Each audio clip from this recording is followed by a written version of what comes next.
Good evening, everyone. Good evening. Can you hear me okay? Yes. Good, thank you. So, as I walked into this room, I realised that the last time I was in here, I was the Director of Nursing for Mental Health in Surrey, and this room was packed with newly qualified nurses. So keen and enthusiastic and ready to get out there. It's a really lovely memory, and here I am now talking to you guys about mental health. So I'm going to start off just telling you a little bit about my story, and then I'm going to talk a little bit about what I've learned and my reflections on it, and just some kind of top tips, similar to Jeff, I guess. So I've worked in mental health for 30 years this summer. I started very accidentally. Anyone here know Brookwood Hospital? Remember Brookwood Hospital? Yeah, a few nods, So I used to clean the corridors. I used to mop the corridors of Brookwood and wash the dishes. When I was 16, that was my first job. And we were kind of brought up to be scared of Brookwood. It was like where the lunatics were. And I went there and I really felt at home. it was a brilliant place. There was people who'd been there for 20, 30, 40 years, and the mental health care was very, very, very different then. And then we worked out that it was much better actually to close the asylums and look after people in the community.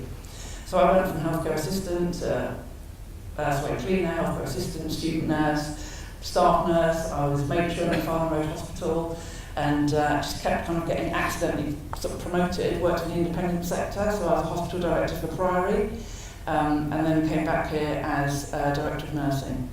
And I've spent the last 6 years as director in different trusts in Surrey and across London. So last October, I was working in a trust in North London, and I was doing some project work, and things were really tight in the NHS, and I had on my desk a saving of about £7 million that I had to make. I knew what to do, I knew how to do it.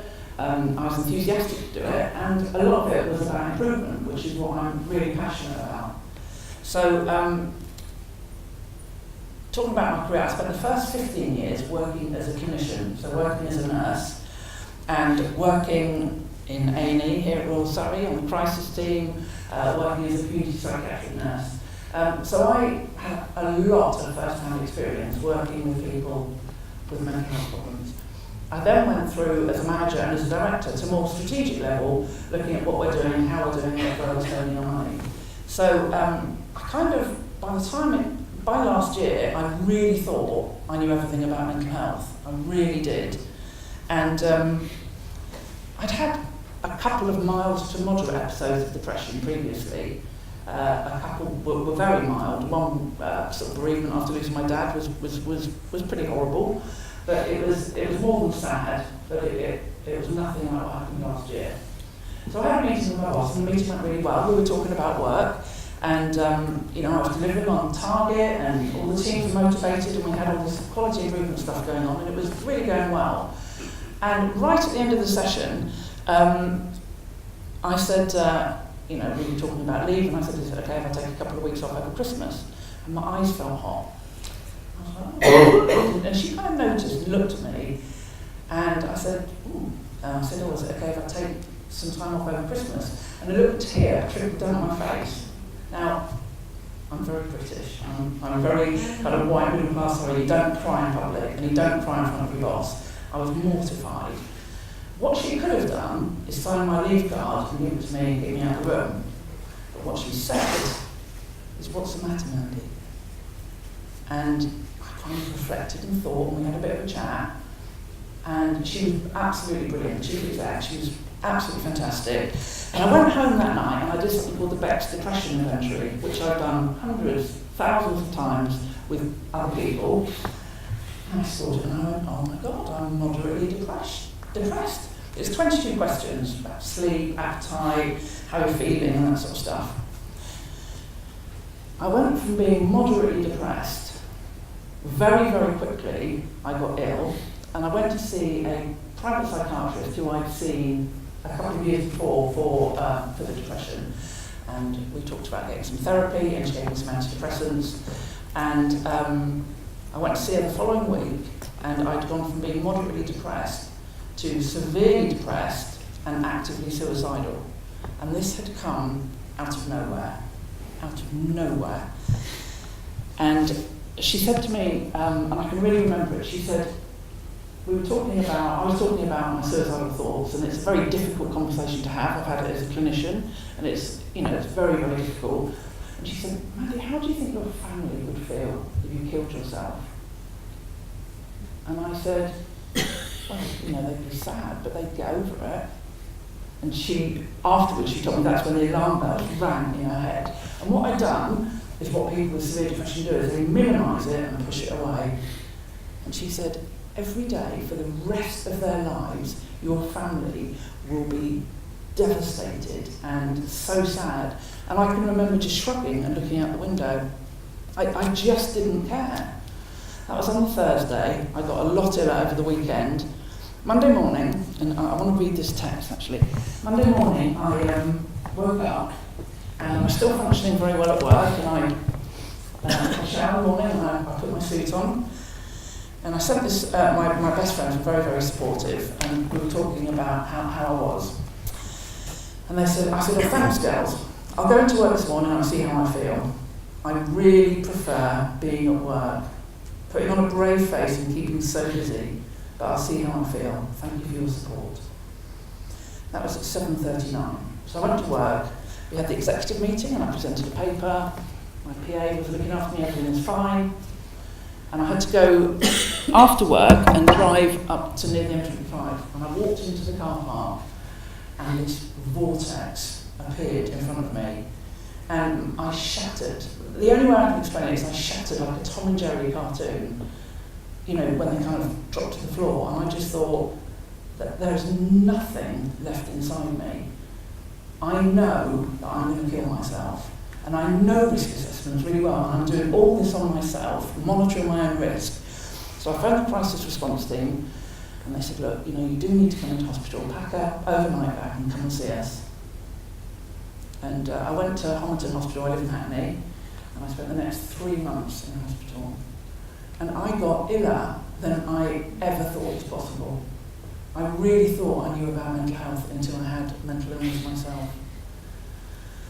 So the impact that the illness had on me, the first illness really is depression, and depression sucked the life out of me. It took away my personality. I had cognitive impairment, so I couldn't think properly, I couldn't sequence anything, I couldn't remember anything, I couldn't speak. I didn't brush my teeth for 3 weeks. I didn't know how to take a shower. I just lost everything about who I was. I had something called psychomotor retardation, which is when you do everything really slowly. And I was just kind of traipsing around the corridor, just like I remember seeing the people at Brooks Hospital. I had dreadlocks. I didn't look after myself. It was just terrible. The suicidal thoughts that came with the depression, when I was really low with the depression, the suicidal thoughts were more than permanent. They were there all of the time, and they were so strong and invasive and intrusive, and I saw no other option than to kill myself. But as a clinician, I know that depression is a treatable illness, and I've seen people much iller than me get better, and I've seen people as ill as me get better, and I kept saying to myself, just wait till after lunch.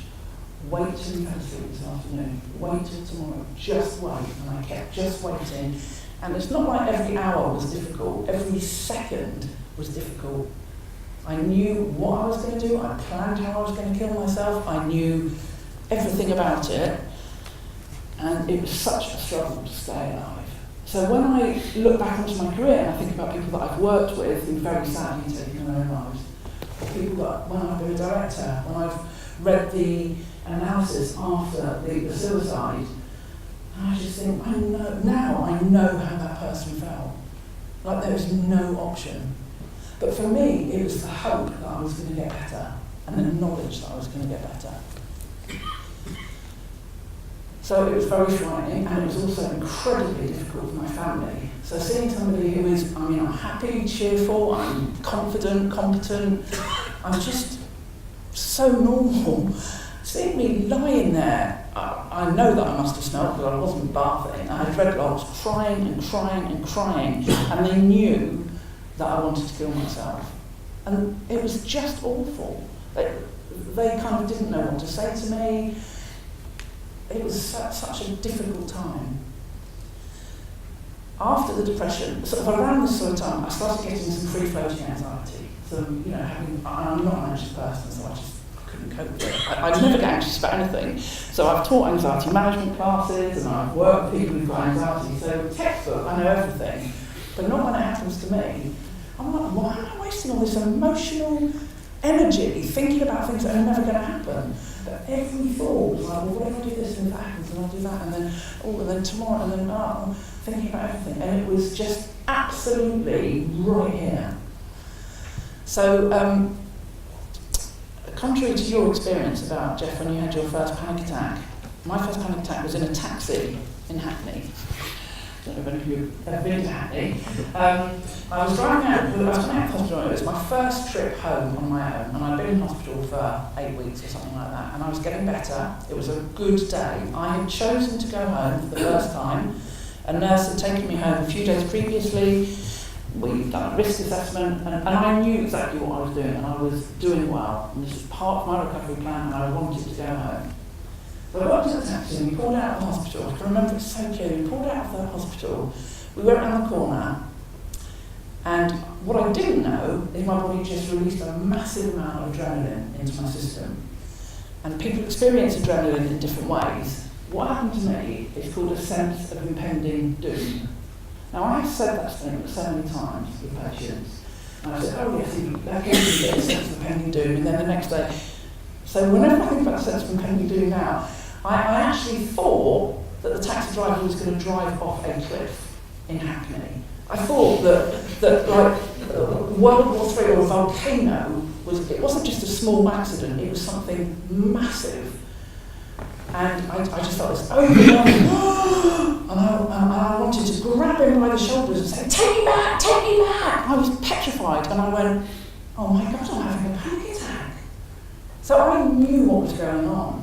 And I had to rack my brains and think back 25 years to when I was a clinician and think, how the hell do you cope with a panic attack? I've never had to cope with one. Luckily I remember some things, and I did the grounding techniques, and I did all the things that I taught other people to do. And we didn't drive off a cliff, and the adrenaline worked its way through my system, and by the time I got home I was pretty on edge, but I didn't die. But the experience of panic was nothing like, well, again, like you said, if you don't experience it yourself, it's very difficult to understand the physical sensation surging through my body. But what I had throughout this time was hope. Hope that I was going to get better, and knowledge and experience to say that I was going to get better. That's what got me through the depression, that's what got me through the anxiety, and that's what stopped me from killing myself. So, so what happened briefly after that? How am I doing for time? Another 5 minutes, yeah? So, recovery at home was difficult. I was discharged on the 13th of January, and I decided to talk about my mental health. And I know, because I've always worked in mental health, and I'm a great advocate for mental health, that I couldn't keep it a secret. And in fact, I didn't want to keep this a secret. So I'd taken a incredibly hideous selfie. We haven't got it on the screen. This terrible photo of me when I was really, really ill. And I remember thinking, I know I'm going to get better, and I know there's an important story in here somewhere. And I took this selfie, and I've got kind of massive bulgy eyes, sunken cheeks, dreadlocks. I look like I'm in agony. And I took this photo knowing that I was going to get better. And I wrote this kind of blog, and I put it on Facebook. And I told 200 friends what I've got on Facebook about it. And I said, look, I've been in hospital, I've had this really bad depression, it's been terrible, gone through a difficult time, and I know I'm going to get better. And, I need your support as friends. And I just got overwhelmed with comments and support and love. But a really recurring theme is, I don't believe that this can happen to you. Mental illness doesn't happen to people like you. And I was like, oh yes it does. It really, really does. And one of the things, this is the second thing that I wanted to share with you. This is, when I wrote the article, this is what I think the impact of mental illness had on me. I said, I lost my mind, I lost my self-esteem, I lost my pride, I lost my sense of who I am, I lost my confidence, I lost my job and my income. I lost my driving licence and my independence. But I'm slowly picking up the pieces. Like a smashed vase gluing itself into a beautiful mosaic, I will be strong again. I will be okay. I really felt that I had lost everything, but I knew that I would recover. So my recovery journey at home was tough. I was living on my own, and the anxiety kept me a prisoner at home. I couldn't leave the house. I started doing a few bits and pieces and started speaking and going to events, and I'd get there like 2 hours early and sweat and go, ooh, and panic, and then I'd go out and I started working and pushing myself and having a meaningful day and doing all these things. And the recovery was much slower than I thought and very difficult, but I knew I'd get better, and I'm 100% well now. I'm a different person from the person that I was before.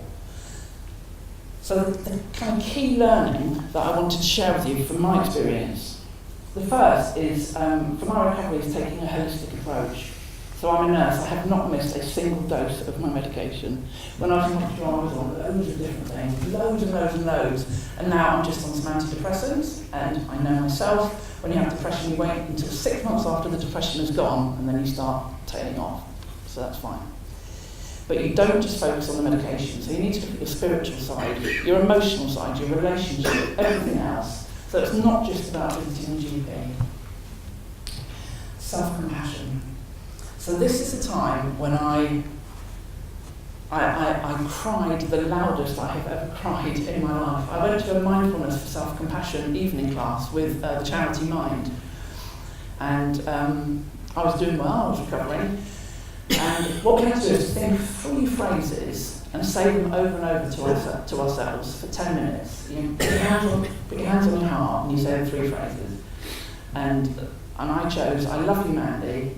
I care about you, Mandy, and I'm doing this to get you better. And I said these over and over again, and you go into a mindful trance, and I was sat there standing in this room doing it with another 10 people, and saying this 10 minutes, 10 minutes, 10 minutes, and I did it, and I was saying, I love you, Mandy, I care about you, Mandy. And I was bubbling with this emotion. And at the end of it, they said, oh, you know, now can you pair up and talk about it? And I felt like I was going to explode. I went outside and I wailed like a wild animal. And I realised that I had never shown myself self-compassion before. I had never said those kind words to myself. One of the things we were taught about self-compassion is you think about somebody that you really love and care for. And I thought my little sister, who's 10 years younger than me, so if she's unwell, what language do you use when you talk to her? What tone of voice? What kind of words do you use? Oh, I'm really sorry, you've had a really difficult day. You know, can I look after you? What can I do? Would you like a cup of tea? Don't worry that you didn't do it today, you know, you can do it tomorrow. To myself, you're a loser, you're rubbish, you're terrible, you're never going to get better, you're awful. A lot more swear words in there, obviously. But yeah, you're really horrible to myself. And there's me saying, I love you, I care about you. You know, I'm doing this to get you better. And I was screaming. I don't know where this emotion came from. And I had this realisation that I had never loved myself in that way before. And that was a real breakthrough moment for me. So the other thing, I think, there's two more things, is maintaining a sense of fragility. So before, I was Mandy. I do everything. I was a director. I had a busy social life. I was out, you know, managing all these people and, you know, literally thousands of staff. I had 129 different sites in one of my trusts, and you just cope with it. I took it all on my family life. And what I've decided to do now is I can say no. And it's okay to cry. So all the things before that I wouldn't let myself do, I now do. So retaining that, just looking after myself, has really made a big difference. Work less than pay, equal balance, is really important. And the last thing I want to say was about opening up conversations, and this is something that Jeff also talked about. The more we talk about our own mental health, the more it enables other people to start conversations about theirs. So this is in small conversations with small groups of people, in meeting conversations, in presentations, wherever you are on social media. So two bits of feedback that I had recently about this was I was doing some public speaking with homicide police last week. And there were 250 coppers in the room, and I was in there talking about my mental health, and they were having a health and wellbeing day. And I was talking about my story and how I managed and that. And afterwards, I sat down, and this guy came over to me, and he was the assistant chief constable. And he said, "I'm really pleased to meet you." I was like, "Oh, that's really nice of you, thank you." And he said, "I've had post-traumatic stress disorder for like more than 15 years, and I've been really ill with it." And he told me a little bit about his story, and he told me about the counselling he'd had. And he said, "I was so embarrassed about it." And he said, "In February, I saw your photo on social media." And I was embarrassed because it's a terrible photo. And he said, "I read your article, and if I thought a director can stand up there and talk about her mental health in public and not be embarrassed about it, I can do it too." And he said, "This morning, before you got here, I stood up on the stage in front of 250 of my big butch male police, not all male, but majority male police colleagues, and I told them about my vulnerability. I talked about my mental health." And he said, "If I hadn't read your post, I probably wouldn't have done that." And that really, you've made my day. It was just so lovely to hear that, because that's exactly why I talked about it. I had similar feedback from another colleague who's recently done an article for Time to Change. And they said, they're in a very senior director position, and they said, by reading your story, it made me realise that I shouldn't be embarrassed about mine. So what I'm delighted about that I've got the opportunity to do over the next 3 months is, have we got any nurses in here? Any qualified nurses? Oh, hello. Did you put your hand up? No,